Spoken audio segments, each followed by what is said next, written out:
The shooting was still ongoing, became intense every minute.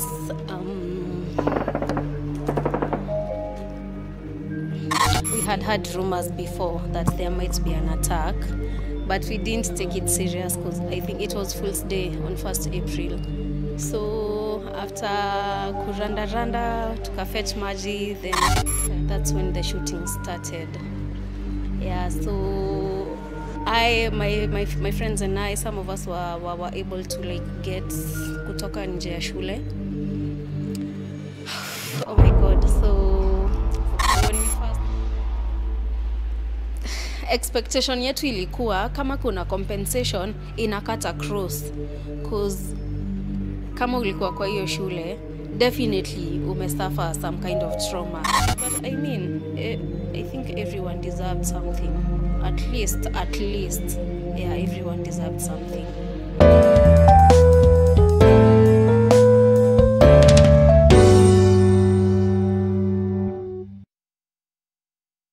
It's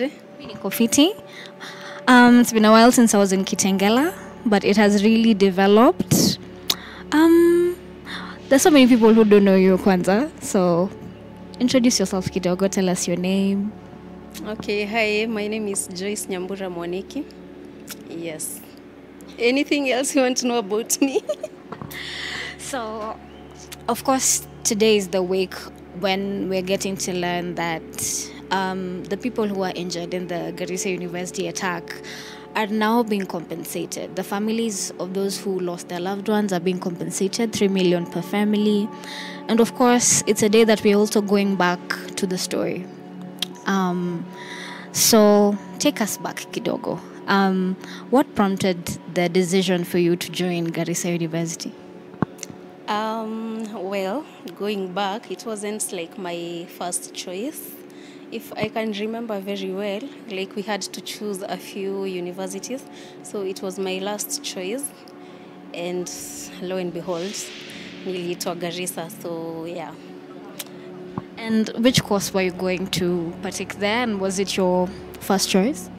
No, it wasn't my first choice, but I got to pursue Bachelor of Business Management, Finance and Banking option.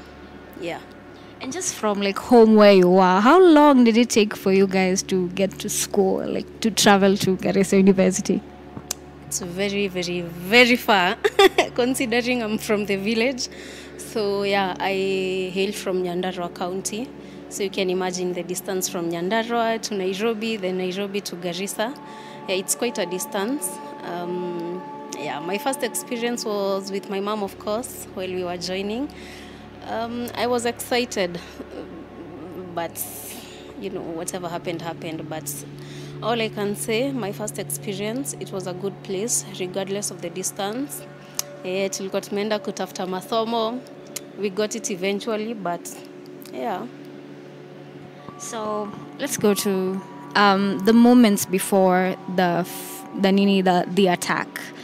What made you realize this is not just every day? Something is actually happening. This is an attack.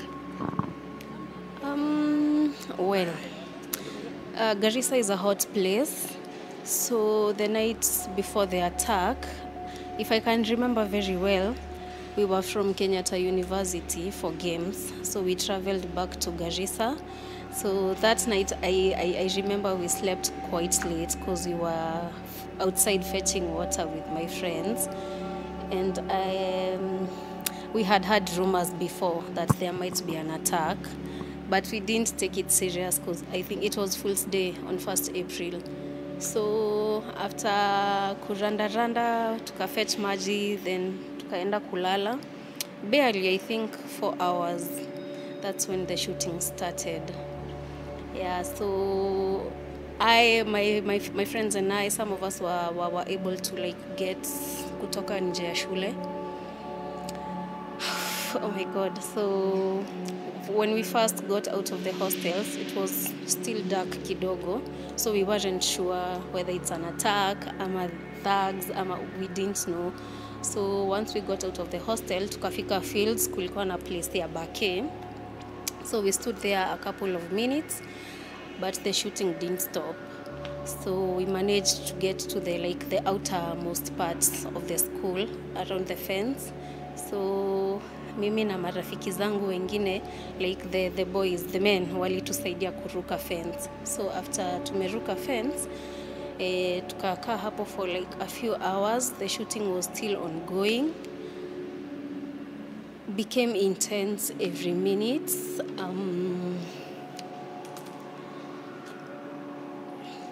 Ilifika point tukakuwa so many groups. So mimi group yenye nilienda nayo tulienda barracks, but it took us a few hours before we got to the barracks sasa ya Garissa.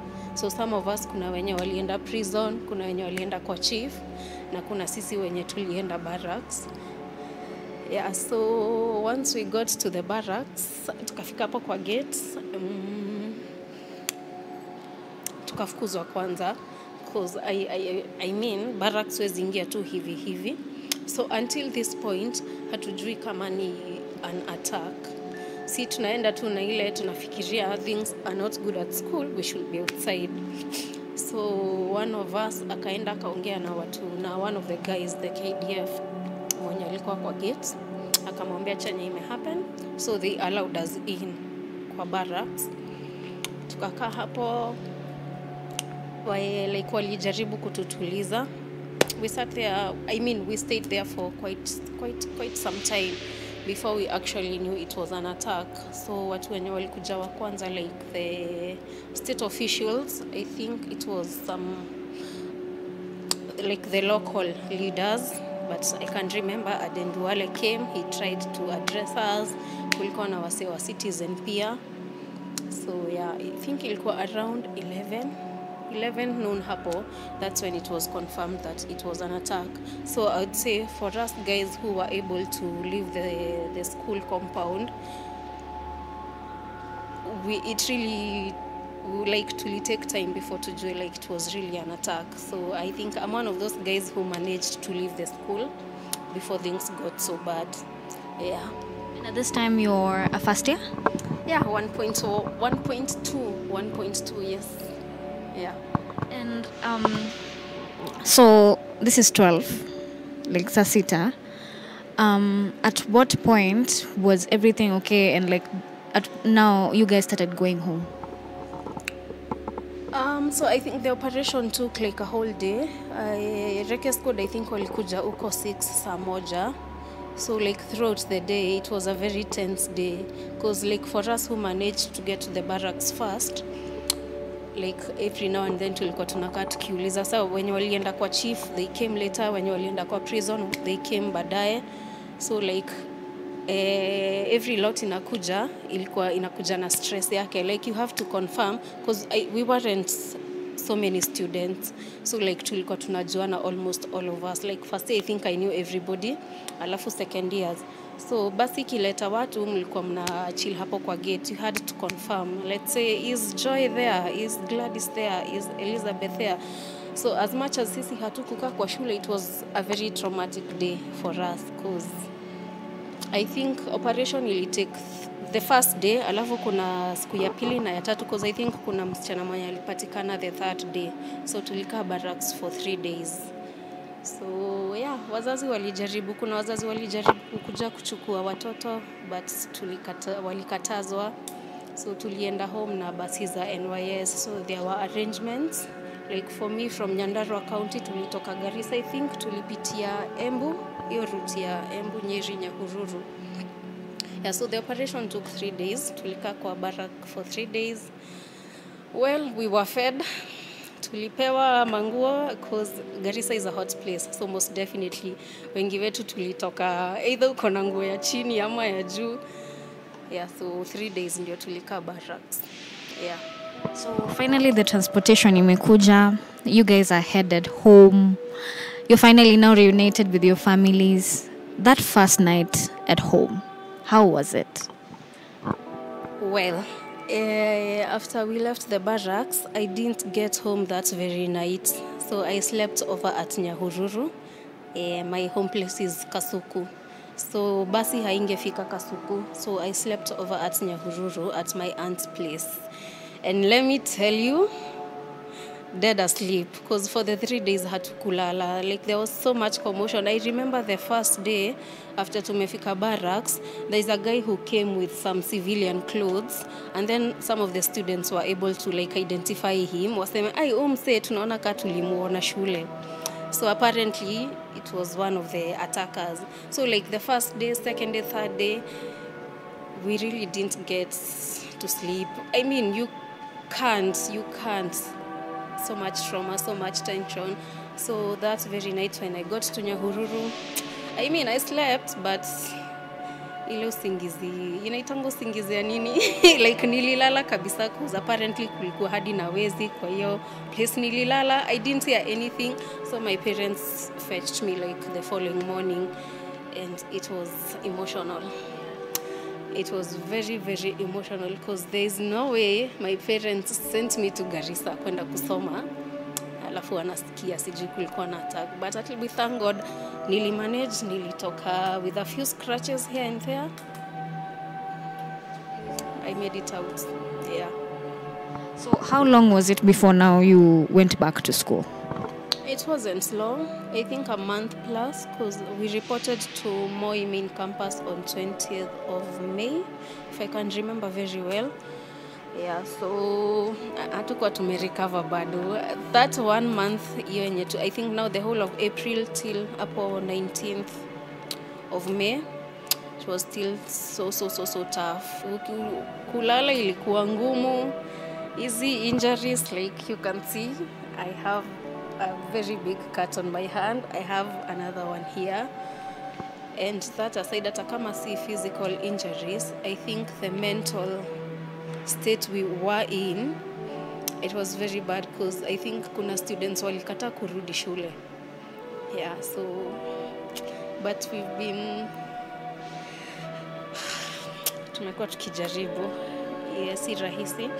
Like let me give you an example. Like with the current protests zenye zinaendelea, I think Kita imekuwa one of the hotbeds za maandamano unexpectedly, because you'd think utapata maandamano mbaya CBD, but Kitengela imekuwa ngumu. Like for me, for the last 2 months haijakuwa rahisi. Kuna time tulifungiwa kwa hii mall, like we couldn't leave. And the one time nilijaribu kutoka kwa ile gate, nilifreeze. Hizo sauti, just kukumbuka hizo sauti, it was very tough for me. So yeah, I mean, trauma haishangi, tulienda therapy, but it never ends. Like you'll just find some small things. As much as you're grateful you're alive, there are still some things zenye zinakukumbusha, hey, I almost died. Yeah, hizo sauti za shootings, the tear gas, very scary. Yeah.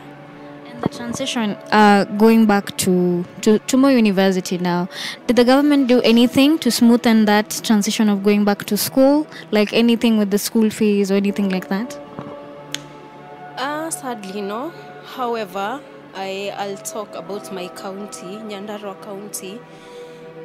Sikosho hizo funds zilitoka kwa governor ama kwa nani, but for my county there were plans, because when we got home kulikuwa na plans za therapy. Yeah, I think tulikuwa hold every Wednesday. So kulikuwa na hiyo period yenye tulikuwa tunaenda therapy, and then I think I really can't remember the exact amounts, around 30 or 35. Yeah, that's what we got from the county. No, Nyandarua County. Transitioning to Moi University, it was solely on us and our parents. Got to Moi tuition. There were also therapy sessions, so tulikuwa tunaenda therapy. There were donations here and there, I think, from NGOs, individuals, like I think the athletes. But siasa ni siasa. I would say, this is my opinion, I don't think all the funds that were donated for the students and maybe let's say a given amount was supposed to go to cater for the school fees, na maybe part of it for our upkeep. Like I would say we didn't get that much. Whether it was from individual, the athletes, kina Gideon Moi, nasikianga walipeana pesa, and now the NGOs, we didn't. Now for us who wenye walibaki Kenya, we transitioned to Moi, sorry, hatukupata. But there are students who got sponsorship to go to Germany. Not to go to Germany, dad walikuwa wanapata sponsorship in terms of money. Kuna wenye walipata. There are those who benefited from that. We also have, I think, 7 students who managed to get scholarships to go to Italy. Yeah, but for us now who transitioned to Moi with all those donations, we didn't get much. Yeah. Sounds like a similar story to what we're used to in Kenya. But now you're back to school, you're back in class. Class is a very similar environment, I can imagine, to where the attack happened. So how was that first day back in school, back in class, like for you? Well, first things first, the transition wasn't easy because back in Garissa, we were the second lot to join the university. Kulikuwa na pioneers alafu sisi. So I think kulikuwa na hiyo closeness. Juu mnajuana nyinyi wote. Now tuko main campus, Keses pale Moi. Mmepewa hostels, it's you guys to figure out vile mtaishi. Like in Garissa, I think 99.9% of us were feeding from the hostel. From the mess, inaitangwa mess. But sasa pale Moi, population ni mingi, mna need kujuana na maybe students wengine. It's for you guys to catch up sasa na vitu, how things are done at Moi. So it wasn't easy, but we made friends. Now wenye tulikuwa first year na wao, we made friends huko. Walitusaidia, but I think what was hard for us ilikuwa ni maybe to sauti. Like campus akukosangi maybe drama. The small sounds you'd hear every now and then ndio vitu zilikuwa zinatushtua. However, the students at Moi I think were so accommodating. Also the lecturers, because database yetu ilikuwa ina need kuwa transferred now from Garissa to Moi. Yeah, we got different, our admission numbers were modified kidogo. Yeah, I think as much as kuna vitu hazikwenda straight, kulikuwa na inclusivity, which we are happy about it. Juu tulisoma na tuka graduate, now we're outside here hustling. Yeah. That's a good, it's a good ending. So I was asking that question because we just spoke to your friend earlier, and she was telling us the first day she sat in class, she was just looking for, if anything happens, up and a hip and a side gani, as in like, where's the door? Can you fit through the window? As in, was it similar for you? I think her experience was totally different from mine. Because yeye alikaa shule while the attack was ongoing, yeye alikuwa shule.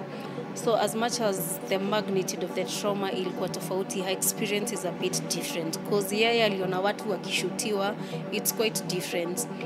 But now there's a time there were rumors at tukiwa Moi sasa. I think tulikuwa second year, kukakuwa na rumors that kunaweza kuwa na attack now at Moi University. There are posters all over, and then like Moi University is a very big school, like landscape wise ni shule kubwa sana alafu iko open. Mimi nakwambia hiyo time tulikuwa tunatafuta room moja tunalala si wote, like madem kaa 6 hivi 5 tunalala kwa hao moja. Juu there is no way tumetoka Garissa alafu tumekuja Moi bado tunasikia rumor. Yeah, but we survived. So of course, family back at home, were there now more calls, like checking in every day? How's their responses now that you're back in school? Well, I think I'm closer to my mom, so yeye alikuanga rada na mimi kila time. But what she was concerned about sana ni maybe my feeding habits, because after that I got chronic ulcers. So ilikuwa ngumu, but so walikuwa wana check on me. I'm the second born, so bado niko pale juu. I have younger siblings, but yeah, my family has been supportive through and through. Hata sasa kukikuwa na hizi maandamano, my mom must call me in the morning, wewe ulienda kazi huko kuko aje, please stay safe. So sijui kuna vitu tu zili change, but yes, my family is very supportive. Yeah. And of course, with the Nini High Court verdict today, so they have checked on the families that lost their loved ones. They have checked on the guys with the physical injuries, but it feels like somewhat they have forgotten the guys with the who took the biggest mental toll. People are feeling that they have forgotten those people. How do you feel? Well, first things first, expectation yetu ilikuwa kama kuna compensation inakata cross, cause kama ulikuwa kwa hiyo shule definitely umesuffer some kind of trauma. So expectations zetu zilikuwa ni everyone will be compensated. Now what will differ ni the amounts. But either way, even for the families who lost their loved ones hapo, nasikia wanapata 3M. 3 million is not enough. I mean, haitarudisha mtoto wako. You can imagine ile pride yenye mzazi ako nayo akikupeleka shule. Like it's a very, very big investment for them. So 3M is not enough. Alafu sasa kuna wenye wako na bullet wounds. Like kuna kila mtu ako na different type of injuries. So hiyo amounts, I mean, justice, wanasemanga justice delayed is not justice denied. So one thing I would say, I'm happy that the government did something, but now why not everybody? Like mbona si kila mtu amepata the compensation? Hatusemi tupate like a uniform amount for everybody, but I mean kila mtu angepata. But kuna a group of students who had tried to also go to court for the same. But now the challenge was there are some documents that the lawyers now who are to represent us walikuwa na request. And apparently, let me say apparently, the school now where we were transferred to Moi University, kuna documents walikata kusubmit. Apparently, I don't know. There's some documents that hawakupeana. Sijui medical documents. After we went to Moi, kulikuwa na checkups and what's not. So kuna documents walikuwa wanafaa kupeana. So I to be honest, I don't know. Sijui kama inaweza kila mtu anaweza kuwa compensated, if so criteria sijui inaweza kuwa gani, but I mean I think everyone deserved something. At least yeah, everyone deserved something. And lastly, as we finish, have you gone back to Garissa University after the attack? No, I haven't. I don't know if I have the emotional muscle to go back there. Yeah, I don't know. Maybe I will in future. I'd love to. I mean, Garissa is a very nice place. The experience that I got for the few months that I was there, it's a nice place. It's a nice town. I was actually hoping after maybe I finish school and graduate, maybe I can get a finance organization to work with nikiwa Garissa. But now, I don't know how I feel about it. Maybe I'll get the courage to travel back there. I'd love some time. But right now, no. Sidhani nimeheal enough kurudi huko. Not yet. Yeah. Thank you so much for your time. I'm sure this was going back to that memory cannot be easy, but thank you so much for talking to us today. Asante. Thank you so much for having me, guys. We are hoping maybe something will be done for the rest of us. If not, well, I mean, tuko Kenya. But we, as the remnants of Garissa University attack, I'm hoping we'll take care of each other. Maybe we can come together and find a way to see if the government will compensate us in one way or another, because it's an ending trauma. Hata kama umeheal, sidhani it will get to a point where like utakuwa sawa, like hata sasa nisikie shooting hapa na pale, like I'll be so courageous and like it's business as usual. Haiwezi kuwa business as usual, but I mean someone who have experienced that na mtu haja experienced the same thing, it's totally different. So let's see how this goes. Yeah.